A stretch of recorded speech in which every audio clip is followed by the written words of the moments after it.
Salut Gary. Pour commencer, est-ce que tu peux m'en dire un peu plus sur toi et sur ton parcours?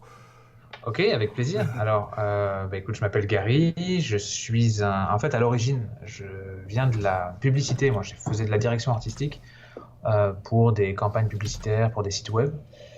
Et puis, depuis toujours, j'ai été un gros joueur de jeux de société, de jeux vidéo, un gros joueur de façon générale, assez poussé sur les RPG en fait. Et j'ai grandi moi avec Vampire en fait. Donc, ça a toujours été quelque chose qui m'a accompagné. Et j'ai aménagé au Québec il y a de ça à peu près 15 ans. Et donc, c'est ça, j'ai fait mon parcours professionnel et je me suis associé avec mon meilleur pote ici à Montréal il y a 2 ans et demi, 3 ans. Et on a fondé notre société qui s'appelle Flyos Games. Mhm. Et on s'est dit, allez, viens, faisons les jeux qu'on aurait envie de jouer nous-mêmes. Et c'est ce qu'on a fait. On a fondé la boîte et on a commencé à lancer nos jeux sur Kickstarter. Et on en est donc à notre troisième jeu qui va sortir dans 2 mois, qui Ouais, est Vampire la Masquerade Chapters. ouais. J'ai vraiment hâte de voir ça d'ailleurs. Et, Euh, Est-ce que tu peux me pitcher un peu le jeu, un truc qui donnerait envie aux gens de se jeter sur leur carte de crédit lors du Kickstarter? Alors, déjà, comment dirais-je, le jeu en lui-même, en fait, ce qu'on a voulu faire, on a synthétisé ça en une espèce de phrase, si tu veux, un petit peu, une petite synthèse qui est c'est un RPG dans une boîte. En Ouais. anglais, c'est RPG in a box.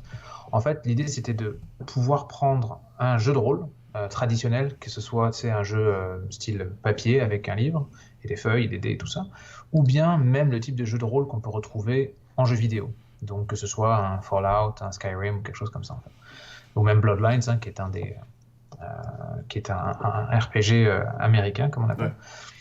Et c'était de pouvoir retrouver tous ces éléments-là à l'intérieur d'un board game. Parce que ce qui est difficile parfois dans une session de tabletop, c'est qu'on se retrouve à avoir un maître du jeu, nécessiter 3, 4, 5 joueurs pour pouvoir lancer une partie, etc. Les parties sont souvent très longues, et ce qu'on a voulu faire, c'était de dire, bon, bah, toute cette génération de jeunes qui ont grandi avec des jeux de rôle dans leur enfance, bon, bah, aujourd'hui, c'est souvent des gens qui ont 30, 35, 40, parfois plus, peut-être un peu moins, tout ça, et de se dire, bon, bah, comment on peut retrouver cette essence-là dans un board game, dans une licence qui nous était chère et familière quand on était plus jeune. Bah, ça, c'était le point de départ, c'était de se dire, faisons ce genre de jeu-là. Et la raison pour laquelle on lance ça sur Kickstarter et qu'on passe pas par la case magasin retail avant, c'est qu'on veut en fait offrir plus aux joueurs que la base du jeu en Ouais, fait tout qui à va fait, arriver. ouais. Donc ça va nous permettre, en fonction du financement, parce que ça c'est un truc qui est souvent comme dans le non-dit en fait quand on travaille autour d'une campagne Kickstarter, mais c'est que il y a un budget de base qui permet de produire le jeu. Tous les extras qu'on retrouve, toutes ces choses qui sont en plus, bah, ça nécessite forcément des moyens supplémentaires et grâce aux backers sur Kickstarter, on est capable d'aller produire plus. Un exemple tout bête, on a développé une trame narrative qui fait environ 45 scénarios. Mhm. Chaque scénario dure à peu près 30 minutes par joueur, ce qui fait que si on joue à 3, pardon, j'ai coupé le son, si on joue à 3, on se retrouve à jouer à peu près 1 heure et demie par scénario, ce qui fait une campagne qui est quand même assez conséquente. Ouais.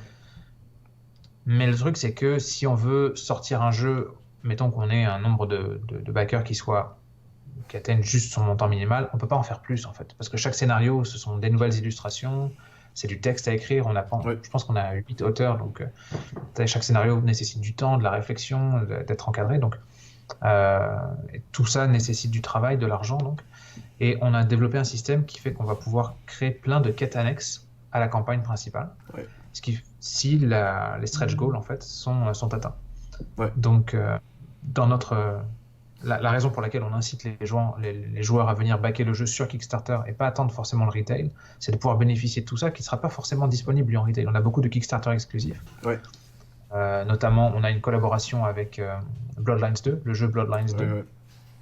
Ouais. Malheureusement, je ne peux pas le dire tout de suite parce qu'on va annoncer bientôt ce que c'est et que ça n'a pas encore été, comment dirais-je, Officialisé. tamponné. Ouais. Oui, en fait, ça a été approuvé, mais il faut que tout le tunnel de communication, lui, soit autorisé. Bien sûr. Mais ça arrive bientôt, on a une collaboration comme ça, on va avoir des miniatures exclusives à Kickstarter, on va avoir beaucoup de choses en fait qui vont être faites que pour le Kickstarter. Mhm. Ça, c'est une chose. Et aussi, l'autre petit détail, mais qui reste quand même sympathique pour les backers de la première heure, c'est que toutes les personnes qui vont backer le jeu le premier jour vont recevoir en fait une extension Banu Hakim, anciennement les Assamites, Ouais. gratuitement. Donc ça, c'est une figurine, une planche de jeu, des scénarios, des cartes, etc., etc. Donc Et gratuitement pour le... ça sera possible de l'acheter quand même après pour ceux qui n'ont Oui, pas baqué le premier jour. Ouais, d'accord. exactement. Dès que l'année est passée, en fait, on affichera Le prix. exactement chaque extension. En fait, on va en avoir trois. On va avoir le Banu Hakim, donc les Assamites, le Ministry, qui était anciennement les Sétites, Ouais. et les Lasombra, qui sont revenus dans le canon officiel de la V5. Mhm. Donc ce sera trois personnages qui seront achetables en extra. En fait, on va avoir deux pledges. Pour faire ça super simple, on a deux pledges. On a le pledge qui est jeu de base. Mhm. C'est que, regarde, j'ai mon budget pour acheter un jeu, je veux juste le jeu, je pars avec ça, c'est correct, avec tous les stretch goals. Et on va développer en fait toute une série d'add-ons qui vont venir, si tu veux, enrichir un peu l'expérience, donc les trois extensions dont je te parlais, mais aussi on va retrouver des dés qui vont avoir une espèce de fini en métal, donc une espèce de une physique en fait dans les dés, des sachets avec le logo de chaque clan. On va avoir également que je retrouve la liste là que j'ai pas sous les yeux, mais on a plein de, Plein de petits petits éléments bonus, comme ça. ouais, c'est sympa ça. Oui, les figurines peintes aussi. Ok, oui, tu m'avais dit ça. Ça, c'est un truc qu'on veut offrir, c'est-à-dire que les joueurs, beaucoup de joueurs en fait achètent des figurines et ils trouvent jamais le temps, tu sais, de les peindre et tout. Ouais. Des fois, ça peut être un petit peu. C'est d'ailleurs toi ce que tu fais, tu sais, tu apprends aux gens à pouvoir peindre de C'est ça. façon Assez simple, rapide, ludique. c'est ça, ouais. Ça, c'est cool. D'ailleurs, c'est quelque chose qu'on poussera aussi, c'est d'aller voir ce genre de tutoriel pour inciter les gens à le faire. Mais on sait, toi et moi, qu'il y a beaucoup de gens qui achètent des jeux avec des figurines puis qui trouvent jamais le temps de le faire. Donc, on va offrir ça dans un des pledges, dans le plus gros pledge. On n'en aura que deux, on veut simplifier les choses. Ouais. Et ça représente un. Enfin, je veux dire, est-ce que ça va être livré en même temps? Parce qu'il me semble que ça prend pas mal de temps, la peinture, quand même. Oui, alors pour l'instant, on est encore en discussion avec notre manufacturier. Ouais. On a décidé d'y aller avec, comment il s'appelle, Panda Games. Ouais, Panda Games, bien, ouais. Qui sont réputés quand même pour être parmi les meilleurs manufacturiers de board game dans l'industrie. Puis, on est en train de discuter à voir, est-ce qu'on livre tous les core games dans la même batch, comme ça tout le monde reçoit au moins le jeu de base. Et est-ce que les extensions, comment dirais-je, mineures suivraient après pour pouvoir respecter des deadlines de livraison, ou bien on est assez, comment dirais-je, carré dans notre processus d'infographie et de préparation des fichiers pour impression, pour que tout soit travaillé en simultané. Donc si on peut envoyer les sculptures avant, parce qu'effectivement les sculptures et les peintures, c'est ce qui prend énormément de temps en fait. Mais ils sont capables d'en produire presque 1500 par jour, entre 1000 et 1500 par jour quand même. Ouais, quand même. Donc ils ont une capacité de production qui est assez conséquente. Nous, l'objectif, c'est d'être capable de livrer le jeu le plus rapidement possible au backer, mais sans compromettre la qualité. On va avoir, je pense, un processus comment dirais-je, de finissage des règles, d'écriture des scénarios, de design aussi, qui va prendre à peu près 1 an. Et ensuite, on passe à la livraison. Et j'inclus la production là, évidemment. Oui, bien sûr, bien sûr. Ok. Bon, bah, tu m'as déjà dit pourquoi tu avais choisi la Vampire la Mascarade, parce que c'était un jeu auquel tu jouais, comme moi à l'époque. C'est un grand fan. On va peut-être même reprendre une campagne d'ici peu avec des potes et ma sœur. Donc voilà. Mais est-ce que, avec la sortie de la V5 justement, est-ce que tu peux me dire ce qui toi te parle dans cet univers en fait, ce qui te fait accrocher, par la limite pour les personnes qui n'ont jamais entendu parler, enfin en tout cas qui n'ont jamais joué à un jeu Vampire la Mascarade, parce qu'il y a quand même toute une génération de joueurs qui a jamais eu l'occasion de le faire, quoi. C'est vrai, c'est une très bonne question en fait. Vampire, et comme la plupart des jeux de rôle auxquels j'ai joué, en fait j'ai été très peu souvent joueur. Moi en ce qui me concerne, j'ai souvent été le storyteller en fait, le maître du jeu. Ah oui, ok, ouais, tu comprends l'état d'esprit dans lequel je me trouve en fait, c'est que moi je me retrouvais finalement à inventer des histoires dans un monde comme celui-ci. Ce que j'ai beaucoup aimé de Vampire, c'est que il est contemporain. C'est un jeu qui se passe dans l'époque dans laquelle on vit, avec une simple réalité alternée qui serait, voilà, il existerait parmi nous des vampires. Puis faites ce que vous voulez avec ça. En fait, moi, c'était un peu ce bac à sable qui m'intéressait. C'est de te dire, ok, on peut écrire des histoires dans le monde tel qu'on le connaît, mais avec une espèce, tu sais, de couche très sombre, une couche un petit peu manichéenne. Et donc développer des histoires plus matures, plus adultes. J'aime beaucoup l'heroic fantasy. J'avais beaucoup joué à des Donjons et Dragons et à Warhammer surtout dans le passé. Mais je trouvais que comment dirais-je, c'était un gros travail de projection et de se dire bon bah voilà, on est dans un espèce de Moyen Âge fictif, un monde qui n'existe pas. Ouais, c'est ça. On fait faire à nos personnages des choses qu'on tenterait pas forcément nous-mêmes. Or là, dans Vampire, il y avait ce côté de je suis capable de penser à des situations pour mes joueurs et pour moi en tant que créateur de l'histoire, de créer des situations qui sont proches de notre quotidien. Et ça, c'était super excitant en tant que narrateur, en fait. Et ce qui m'excitait aussi beaucoup, beaucoup dans cet univers, ça a été ce rapport, en fait, si tu veux, qu'ont les vampires avec l'inconscient collectif. Tu sais, j'ai grandi, moi, avec les livres d'Anne Rice, Exactement, avec Entretien avec un vampire et tout ça, les films de John Carpenter et tout. Donc tout ça, si tu veux, nous a nourris et puis nous a donné comme plein de visions de ce qu'était un vampire. C'est ça, c'est des choses que les gens connaissent, en fait, ça leur parle. Exactement, c'est vraiment quelque chose de populaire, en fait. Et Vampire la Mascarade offre, à travers les différents clans de vampires représentés, une espèce, comment dirais-je, de bassin qui nous permet d'interpréter un vampire tel qu'on l'imagine, en fait. Donc pour certains, ce sera une version très érotique, un peu à la New Moon et tout ça, tu sais, là, Oui, les Twilight. Les Twilight, exactement. Ce qui d'ailleurs, ça reste une interprétation de vampire. C'est pas forcément ma came, mais reste qu'il y a des gens qui peuvent être très sensibles à ça. Et à travers certains clans, on peut retrouver ça, forcément avec un degré de violence qui est quand même supérieur à Vampire la Mascarade. Nettement supérieur, oui. Ouais, c'est un jeu mature, en fait. Ouais. Mais on peut retrouver une forme de damnation chez les Malkaviens, on peut retrouver de la sensualité avec des toréadors, etc. Donc, il y a vraiment moyen de s'approprier, en fait, cette image collective qu'on a des vampires. Et c'est ça que j'aime beaucoup, en fait, dans ce jeu. Ok, merci. C'est parfait. Je n'aurais pas dit mieux. Et donc votre jeu se passe à Montréal. Tu peux m'expliquer pourquoi? Enfin, il y a une raison particulière? Complètement, en fait. Au tout début, en fait, quand on a pensé à développer un jeu sur Vampire, au tout départ, on voulait faire un jeu qui était une espèce, le board game unique de Vampire. C'est qu'en gros, tu avais une espèce de grosse boîte de jeu qui était, voilà, vous avez joué au jeu de rôle, voilà le jeu, le board game, en fait. Ouais. Sauf que c'était tombé à un moment très intéressant dans l'histoire de White Wolf, en fait, l'éditeur de Vampire. C'est tombé à un moment, en fait, où ils ouvraient leur licence à différents types de board game. Donc, ils voulaient pas se limiter à le RPG devient un RPG en board game. C'était, on a le RPG et on ouvre à des licenciés pour que eux puissent développer des jeux dans l'univers de Vampire, mais différents types de jeux. Donc, on a eu Héritage qui est sorti il y a quelques mois. Voilà, qui est un genre de legacy game. Il y a un jeu vidéo aussi qui va sortir, Coteries of New York, qui est sorti. Il vient de sortir. À l'instant, c'est ça. Il sort sur Switch dans quelques semaines après. C'est ça, mais il est sur PC, je crois qu'il est sorti aujourd'hui, même, ou hier, quelque chose comme ça. Mais... je crois. Et donc il y a quelques jeux comme ça qui, eux, chacun cherchait une espèce de tunnel de communication. Nous, on a voulu vraiment rester le plus proche possible de ce qu'est le RPG, en fait. Et donc, la raison pour laquelle on a commencé par Montréal, en fait, elle est liée au titre. Donc, nous, ce qu'on fait, c'est qu'on va créer des chapitres. C'est comme une espèce de grande histoire de vampire qui se compose en plein de chapitres. Et le premier de ces chapitres, ce sera Montréal. Montréal, pourquoi? Parce que, comme je te disais tout à l'heure, moi, ça fait 15 ans que je vis ici. Mon associé et meilleur ami, ça fait une dizaine d'années aussi qu'il vit sur le territoire. Et surtout, c'est comment dirais-je, la façon pour nous la plus naturelle, c'était ce qui nous paraissait évident, c'était de rebondir sur le livre de Montréal by Night, qui était une extension de jeu à la V3, je pense, ou à la V20, qui était l'introduction, en fait, l'une des villes du Sabbat, en fait, les plus importantes dans l'univers de Vampire. Le Sabbat, pour ceux qui connaissent pas forcément Vampire, ce sont les gens méchants vampires, si on veut. Voilà, non, pas du tout, mais pas du tout.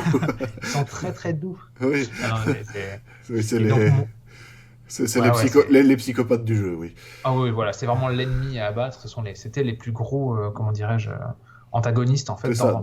Déjà dans un univers où la plupart des gentils sont pas spécialement fréquentables. Donc... Exactement. Donc ça te donne le niveau, en fait, si tu veux, démoniaque, en fait, de ces personnages. Et Montréal, donc, avait connu ce livre, cette extension, dans laquelle on pouvait jouer du côté sabbat, dans une ville qui était totalement sabbatique. Pas genre, il y avait des poches du sabbat ci et là, c'était une ville qui était totalement sabbatique. Donc ça a nourri, en fait, notre créativité à l'époque et nos scénarios. Te dire, waouh, en Amérique du Nord, en plus on vivait en France à cette époque, c'était waouh, en Amérique du Nord, il y a une grosse ville, et tout au sud, à Mexico City, je pense que c'était les deux gros pôles, en fait, du sabbat. Et donc, vivant ici, ayant accès à des artistes locaux qui sont d'un niveau incroyable, en ayant en plus aussi accès à des créateurs du monde du jeu vidéo. On a notamment embauché un scénariste qui travaille chez Ubisoft. Ouais. On va annoncer tout ça, tous les noms très bientôt, mais qui va nous aider à écrire les histoires. Il nous fallait un bassin de créateurs proche de nous. Ouais. Et surtout dans un univers qui nous était très familier, et donc Montréal nous est apparu comme une évidence. Sauf que on doit rebondir sur ce qui est devenu la V5. En fait, le Sabbat s'est complètement effondré, et le Sabbat est en cours de restructuration dans l'univers narratif de White Wolf. Donc notre histoire à nous commence à Montréal, juste après la chute du Sabbat. Donc ce qui est hyper intéressant pour un joueur, c'est de se dire, ok, qu'on connaissait ou qu'on connaissait pas, de toute façon l'introduction sera la même, c'est de se dire, bon bah cette ville était une ville complètement sabbatique, et quelque chose de nouveau s'est construit sur ces ruines. Qu'est-ce que ce nouveau, et qu'est-ce que le Sabbat a laissé derrière lui, en réalité, qui va former un petit peu l'histoire et le chemin que vont devoir suivre les joueurs à travers l'histoire qui se passe ici. Donc il y a tout ce côté où on va donner un petit peu d'éléments à ceux qui connaissent l'histoire de Montréal, mais ceux qui la connaissent pas vont découvrir une ville de vampires qui se construit fraîchement de nouveau. C'est aussi un renouveau pour, comment dirais-je, pour les néophytes en fait. Oui, tout à fait. Mais ça, c'est plus pour les personnes qui connaissaient un peu l'univers, vu que la version précédente de Vampire la Mascarade, il y a 20 ans, c'était terminé un peu façon fin du monde. Ça se passe à quelle époque, en fait? Je veux dire, là, tu parles de la chute du sabbat, c'est quand? C'est contemporain ou c'est il y a quelques années encore? Alors, on peut dire que c'est contemporain. En fait, la chute du sabbat dans l'histoire qu'on a établie, c'était il y a 10 ans à peu près. Il y a 10 ans, ok, d'accord. Voilà, il y a 10 ans. Tu sais, dans une vie de vampire, 10 ans, c'est un clin d'œil. Oui, bien sûr, bien sûr. En tant qu'être éternel, forcément, pour eux, ce rapport au temps est très particulier. En fait, ça nous a pris une dizaine d'années. Il y a des raisons narratives à ça. Je ne veux pas forcément vendre l'histoire non, bien sûr. Parce que les joueurs vont la découvrir au fur et à mesure. Mais ces 10 ans ont une raison. En fait, depuis 10 ans, le sabbat est tombé pour des raisons qui seront, comment dirais-je, qui ont une raison officielle, qui est annoncée en façade, mais que les joueurs vont découvrir, en fait, si tu veux, un peu tous les alliages qui ont précipité cette chute. D'accord. Des enjeux politiques et tout ça. Et ces 10 ans-là, il y a une espèce de jeune Camarilla qui est venu s'installer, qui est venu prendre le pouvoir dans la ville. Et c'est une espèce de pouvoir un peu instable. En fait, la ville est partagée entre la Camarilla, qui est donc la secte des vampires la plus classique et traditionnelle, en fait, et des poches anarques. Sauf que de façon un petit peu, comment dirais-je, un peu exceptionnelle, un peu comme à Los Angeles, les deux entités vivent et cohabitent ensemble, ce qui peut créer des tensions politiques. Et en fait, l'histoire démarre une dizaine d'années après cette chute, où tout le monde s'est dit que voilà, le sabbat, l'ennemi principal, a disparu, et on gère une espèce de routine politique en fait qui se met en place, mais qui nécessite encore, si tu veux, d'être solidifiée. Et donc les joueurs commencent à ce stade-là avec un événement qui va leur rappeler en fait une hantise du passé, ça je peux le dire. En fait, on a un acteur du sabbat qui revient et qui va donc précipiter des joueurs qu'on interprète en tant que nouveau-nés à découvrir pourquoi cette personne est revenue à Montréal. Qu'est-ce qu'elle vient y faire et qu'est-ce qu'elle cache en réalité. Voilà, l'histoire commence là-dessus en fait. Ok, d'accord. C'est bien que tu parles du commencement. Comme certains le savent, j'ai fait un test de votre prologue que vous avez fait pour Tabletopia et Tabletop Simulator. Qui était génial d'ailleurs. Ouais, merci. On a adoré ta vidéo. La façon dont tu l'as fait avec la voix, avec le personnage, ça donnait. Pour vrai, j'avais envie de jouer à notre propre jeu. Tant mieux. Non, mais j'étais assez content du résultat. C'était gai à tourner en plus. Et donc, qu'est-ce que j'allais dire? Est-ce que tu peux m'en dire? Donc, ce prologue, c'était pour ceux qui n'ont pas regardé la vidéo, c'était à propos d'un personnage Gangrel, le personnage Gangrel qu'on peut jouer, et ça permettait d'apprendre le mécanisme de combat. Est-ce que tu peux déjà nous en dire un petit peu plus sur les autres prologues par rapport aux différents personnages? Oui, tout à fait. Alors en fait, ce qu'il faut savoir, c'est que comme tout chapitre, en fait, on va avoir une série de scénarios. En fait, un chapitre, un chapter, en fait, c'est une campagne qui est divisée en plusieurs scénarios. Et donc, comme je te disais tout à l'heure, on va en avoir une quarantaine, plus toute une série qu'on va débloquer. Sauf que ce qu'on voulait, c'était aussi apporter aux joueurs, tu sais, la réflexion est venue au départ de quand quelqu'un achète un jeu, généralement, il se tape toutes les règles. Ça peut être un livre d'une quarantaine de pages. Pardon, quelqu'un qui frappe à la porte.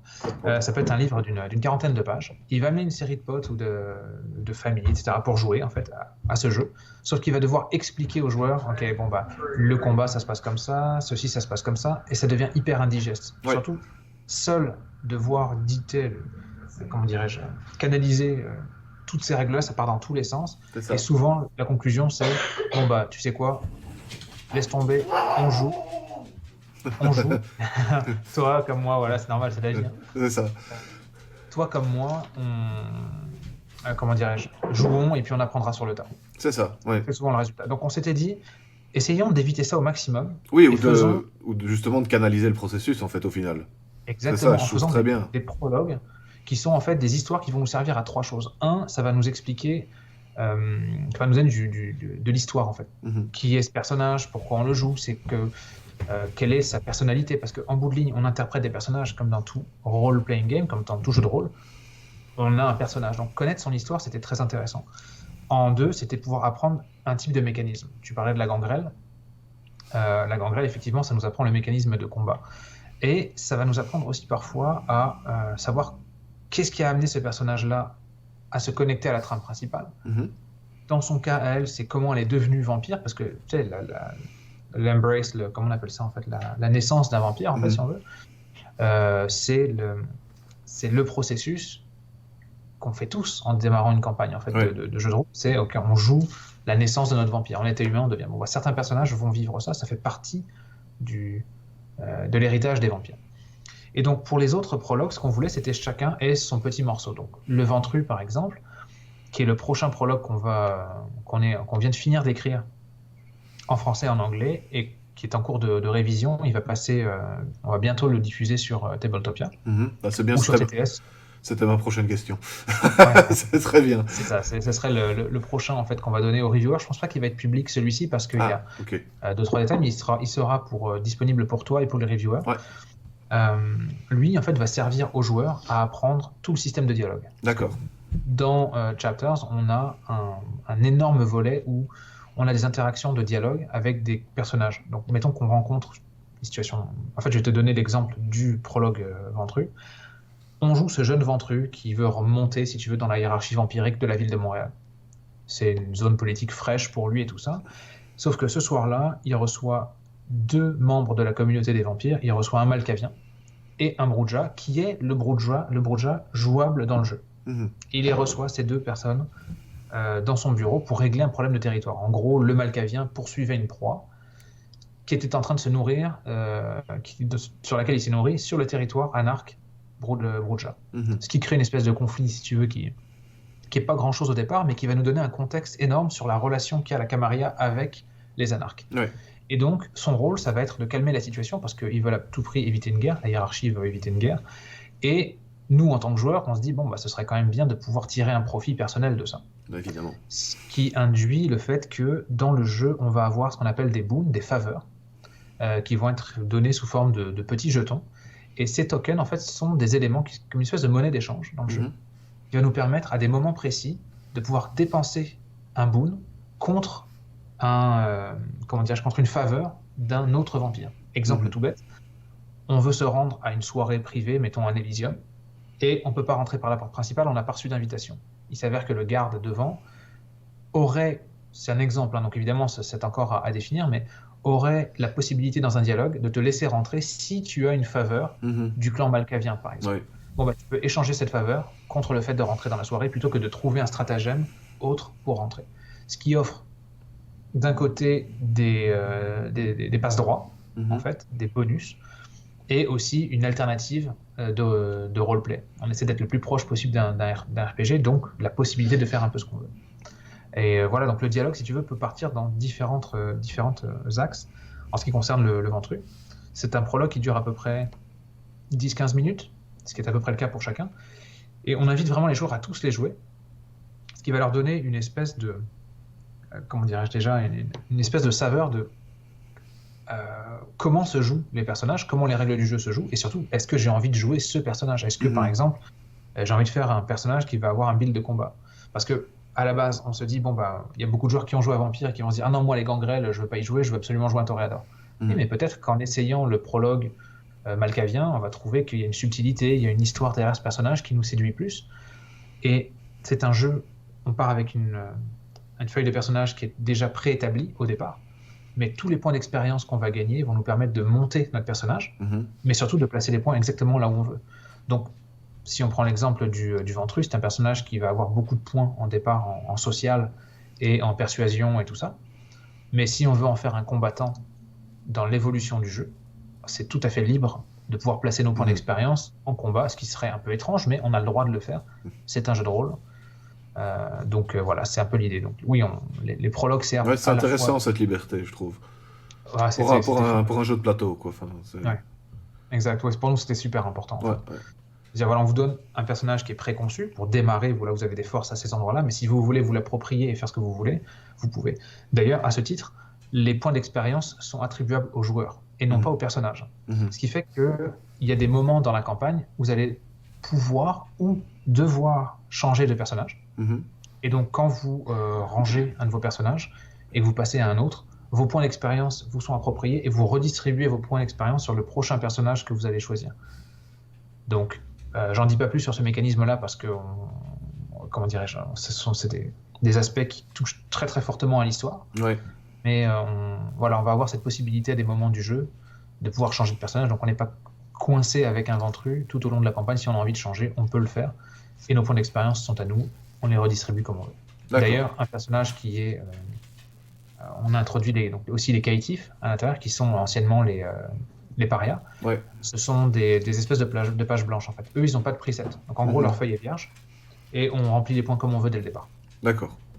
Ce qui est intéressant, ce qu'on a voulu simplifier aussi dans le jeu, c'était que les points du caïtif sont, comment dirais-je, les disciplines caïtifs. Il peut prendre toutes les disciplines qu'il veut. Ouais. Il n'y a pas de discipline bloquée. Donc, par exemple, j'ai envie de me faire un caïtif avec Serpentis, Demontation et, je sais pas, Célérité, je pourrais. Voilà. Donc, on peut vraiment se créer un combo. Ce serait très bizarre pour les purs loristes, en fait, si on veut. Mais on est dans un board game, on a voulu donner en fait aux joueurs très expérimentés la possibilité de se faire un personnage qui leur correspond à 200%. Ouais, tout à fait. Ah non, c'est bien. C'est vraiment bien. Là, par contre, je sais pas si tu vas savoir beaucoup me répondre sur la prochaine question, parce que ça touche peut-être pas mal à des choses qui sont un peu plus touchy au niveau du scénario et que vous voulez pas trop dévoiler. Mais pour ceux qui connaissent bien l'univers de Vampire la Mascarade, c'est pas l'amour fou entre les clans la plupart du temps, ils se tirent assez régulièrement dans les pattes. Est-ce que c'est représenté d'une certaine manière dans le jeu, vu que ça peut être un jeu solo, ou est-ce que je veux dire, entre les personnages qui sont de différents clans, je veux dire. Est-ce qu'il y a des moments où il y a des conflits possibles entre personnages, même si c'est joué par des joueurs qui sont tous potes, ou qu'un seul, en fait, au final? C'est une excellente question. En fait, l'animosité qui existe entre les clans, on l'a surtout définie à travers les factions. Donc, c'est-à-dire que la Camarilla et les Anarques, on va ressentir tout au long de la trame que cette tension entre les deux existe. Le Sabbat, bien que disparu, a quand même une influence, en fait, si tu veux, d'une certaine façon. Et ensuite, en ce qui a trait aux disparités entre clans, elle va être ressentie à travers certains dialogues. Pas forcément entre joueurs. C'est-à-dire qu'entre joueurs, en fait, on joue une coterie de personnages. Ce qu'on a voulu faire, c'est qu'on a voulu rendre l'expérience très coopérative. En bout de ligne, c'est qu'on joue une coterie de joueurs. Ce qui fait que quand on s'adresse à... Je vais donner une situation très précise qui va éclairer la situation. J'ai mon personnage, mettons que je joue un Ventru, toi tu joues une gangrène. Je déplace mon personnage vers un NPC, en fait, un PNJ qui serait sur le plateau, et là je vais entamer un dialogue avec ce PNJ qui sera sur le plateau. Je parle en fait, quand je donne des réponses sur le ton du groupe, donc de la coterie. Oui. En revanche, c'est moi qui lis la carte, c'est moi qui choisis quelle réponse donner, mais à chaque fois je parle non pas au nom de mon clan, je parle au nom de la coterie. Oui. Donc quand vient le moment de dialoguer avec d'autres personnages, il va y avoir ça. Sauf que certains PNJ qu'on va retrouver vont avoir des choix, comment dirais-je, qui seront dédiés à certains types de clans. Donc par exemple, je joue le Ventru, des fois il va y avoir le fait que la réponse que je peux donner, c'est une réponse Ventru. Ouais. Celle-ci, je suis comme, ok, tu sais quoi, je vais choisir cette option-là. Et là, le personnage qui me parle, en face de moi, va s'adresser directement à moi en tant que Ventru. Ouais. Ce sera des exceptions comme ça, ci et là, parce qu'en fait, on s'est très très vite rendu compte que les possibilités de dialogue, on aurait dû multiplier, si tu veux, le nombre de cartes de dialogue en fonction des clans et des animosités. Oui, non, ça aurait fait un jeu qui aurait été simplement improductible, en fait. Donc, on a fait un ton qui est un ton de groupe. Oui. Sauf que à plusieurs reprises, en fait, à beaucoup de moments, on va retrouver des choses qui font que, mettons, un PNJ dans le jeu va nous faire ressentir que, oui, c'est vrai, les Malkaviens ou les Ventrus sont perçus de telle ou telle façon. Ces tensions-là seront amenées, non pas par les interactions entre joueurs, mais entre les joueurs et leur environnement. Ouais, c'est bien, c'est déjà bien. Qu'est-ce que j'allais dire? Oui, parlons au niveau de l'avenir, en guillemets. Est-ce que tu as dit que ça allait sortir en magasin, donc? Un Euh, jour, ouais. un jour, oui, oui, Ouais, un c'est pas tout de jour. suite. Ouais, non, non, On mais se un jour. concentre d'abord sur les Kickstarter Ouais, bien sûr. pour leur livrer le meilleur, et ensuite ça viendra sur les étagères. Une version qui sera plus, Allégé, sans doute. Ouais. oui, certainement plus allégée pour qu'elle puisse rentrer déjà. La boîte va être quand même assez conséquente. Oui, puis au Euh, niveau prix, je suppose aussi, c'est pas le.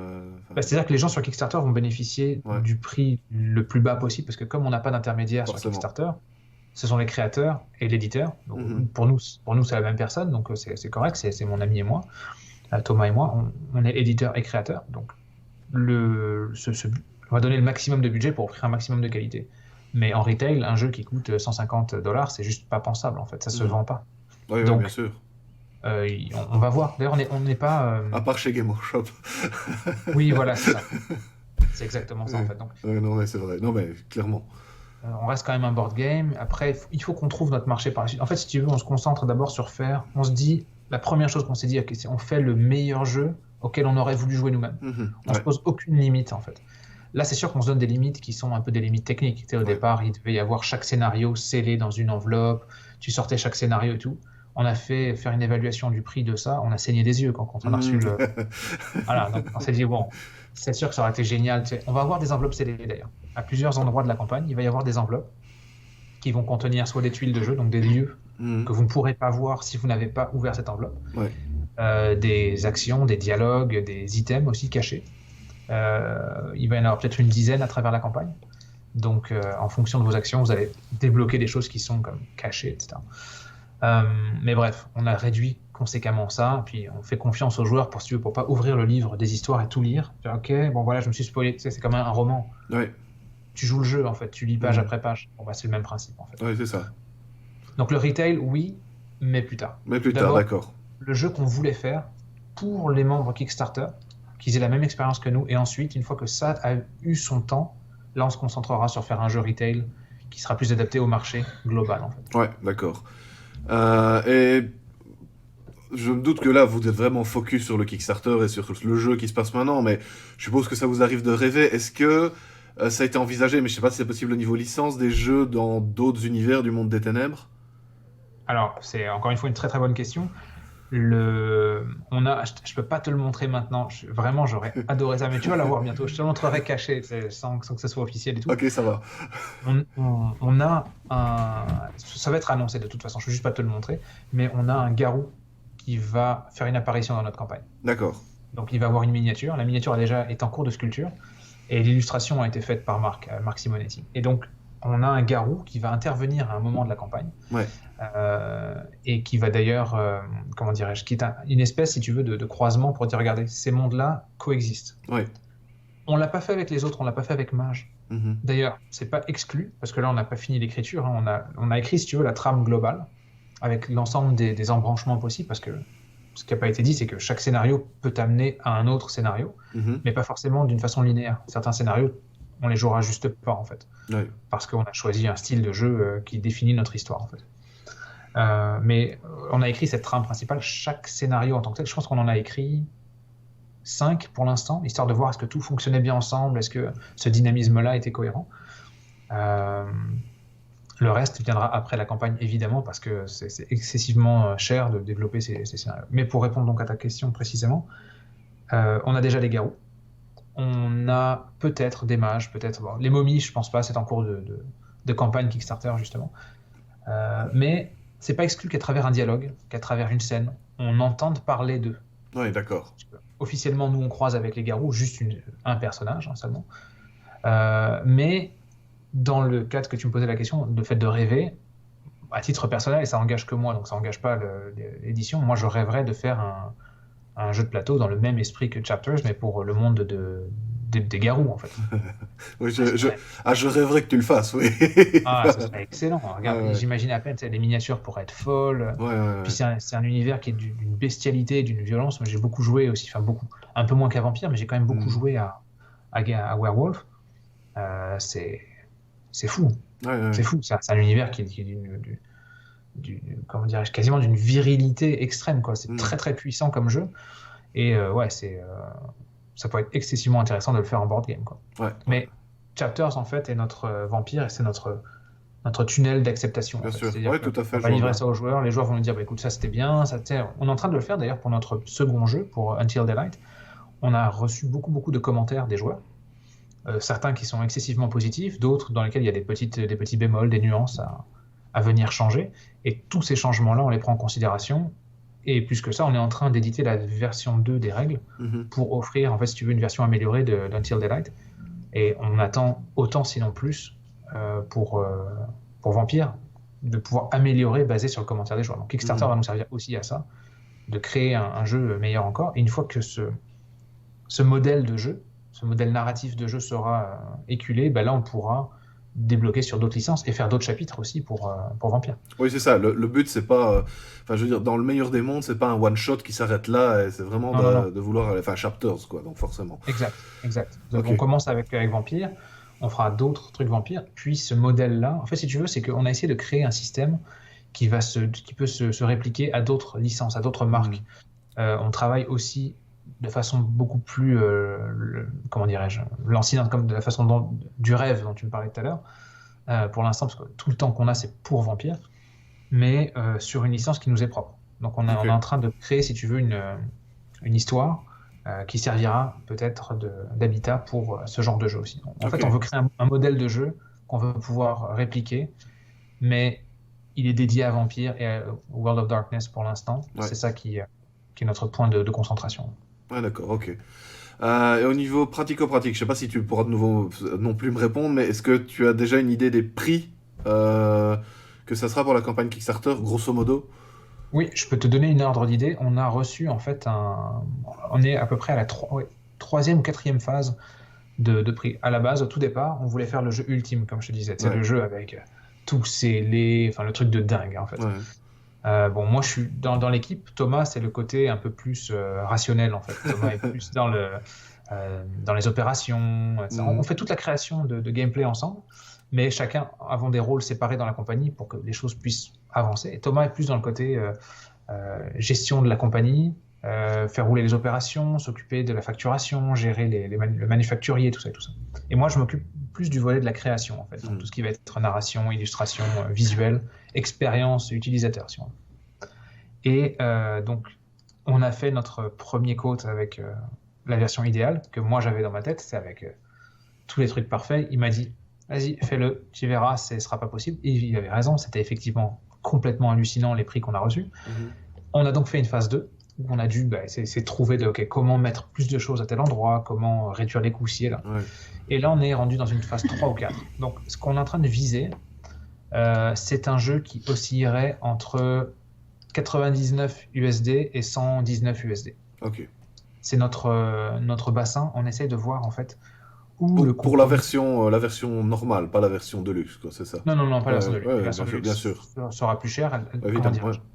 En fait, elle sera moins chère que chaque item pris individuellement. Donc, mettons que tu achètes la version de base, mettons qu'elle est à $119 et tu veux te rajouter une extension pour t'acheter le Banu Hakim, par exemple, ou le Ministry.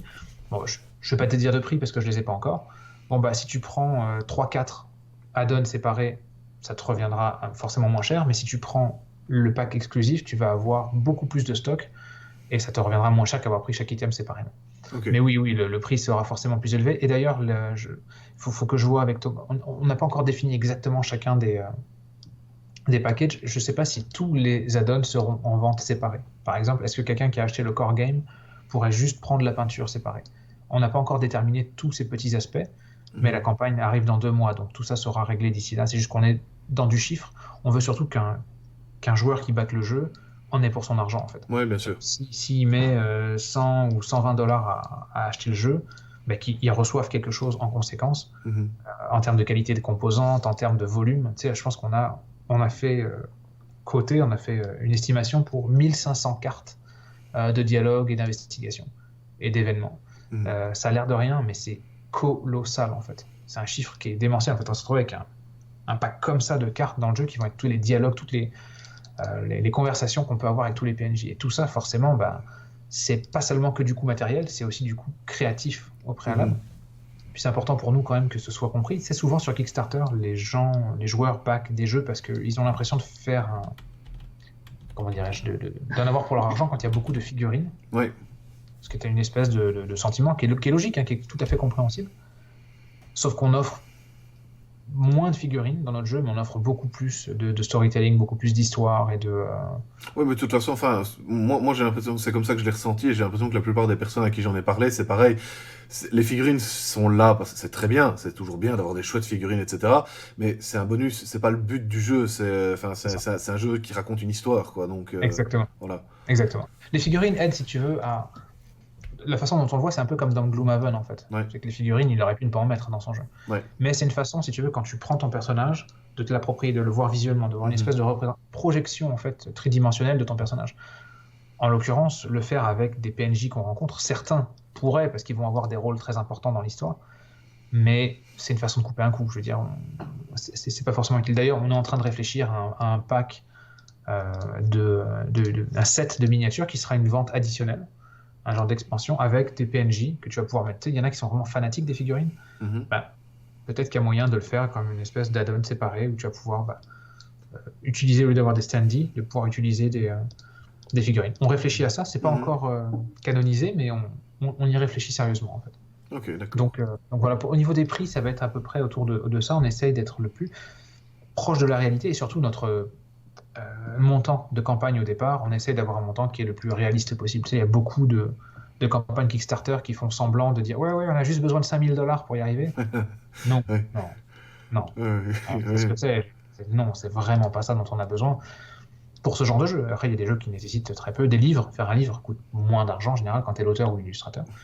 Mais dans un board game, les coûts sont colossaux et on va essayer d'être on va être le plus proche de la réalité, que si notre montant minimal est atteint seulement, il couvre l'ensemble des frais de production pour avoir la meilleure expérience de jeu. On ne diminuera pas la qualité du jeu. On ne fera que donner du bonus, du bonbon, en fait, si elle dépasse ses objectifs. Ok, c'est super. Écoute, pour niveau Vampire la Mascarade, je pense que j'ai fait le tour. Sur un autre sujet, tu peux me parler rapidement des autres jeux de Flyers Games ? Oui, alors très brièvement, on a écoulé l'ensemble de notre stock de Until Daylight, notre deuxième jeu en fait. Et comme je te disais, donc on a récupéré les commentaires des joueurs. On est en pré-production de la version 1.2, si on veut, qui va être une amélioration ci et là de tous les petits points des règles, etc. Donc le jeu marche quand même très bien. On est super content. On a un retour très positif des joueurs. On a fait une convention à Montréal ce week-end dernier, qui était le salon du jeu de société de Montréal. Donc, c'est un petit salon, mais quand même, on a pu connecter avec nos joueurs. D'ailleurs, on adore ça, se rendre en festival. Thomas a été à l'Essen cette année, et on était tous les deux à la Gen Con. Et c'est formidable de voir les joueurs, de pouvoir leur parler. Le jeu a été sold out à la Gen Con cette année. Donc, Until Daylight marche bien. Ce qui est cool, ce qui est rassurant pour nous, à 2 titres. Un, c'est que ça nous permet d'établir des bonnes relations avec nos distributeurs. Donc d'avoir des conseils, d'avoir une réflexion autour d'un jeu de l'ampleur de Vampire beaucoup plus professionnelle et proche d'une réalité commerciale. Et surtout d'avoir une relation avec les joueurs qui disent ces gars-là, quand ils font un jeu, les jeux sont bons. Donc on est content de répercuter, si tu veux, cette expertise-là dans Vampire. Ça, c'est une bonne chose. D'autres jeux, on est en train de travailler sur 2 jeux. Des petits jeux pour des campagnes Kickstarter qui vont arriver soit l'année prochaine, soit l'année d'après, encore à déterminer parce que Vampire va occuper pas mal tout notre temps. Mais on va avoir une version spéciale du YAMS, du Yahtzee. Je pense qu'il y a 1000 versions de oui, je vois, oui. Les 5D. En fait, c'était une espèce de version stratégique du YAMS. Ok. Et avec un beau plateau en bois. C'est un genre de bel objet que tu peux sortir, jouer avec un pote. Qui va être, on travaille là-dessus, ça va être très très cool. Ça va être vraiment un très bel objet. Et d'autres petits jeux dont je ne peux pas forcément parler pour l'instant, mais qui sont en cours de réflexion et de développement. En fait, on a un calendrier qui pourrait s'étaler sur au moins 5 ans sans problème, quoi. Ok, ouais, tant mieux. Nickel.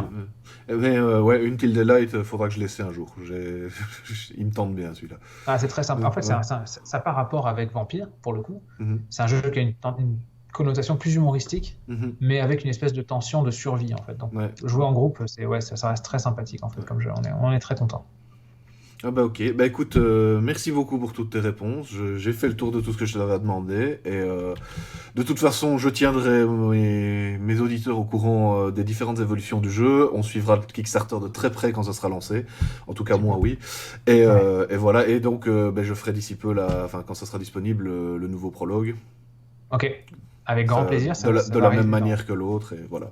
ça va arriver dans Voilà. quelques semaines. Je te tiendrai au courant de toute Ça va, façon de nickel. tout C'est ça. parfait. Bah écoute, merci beaucoup et bah, à une prochaine. C'est moi qui te remercie. À très vite.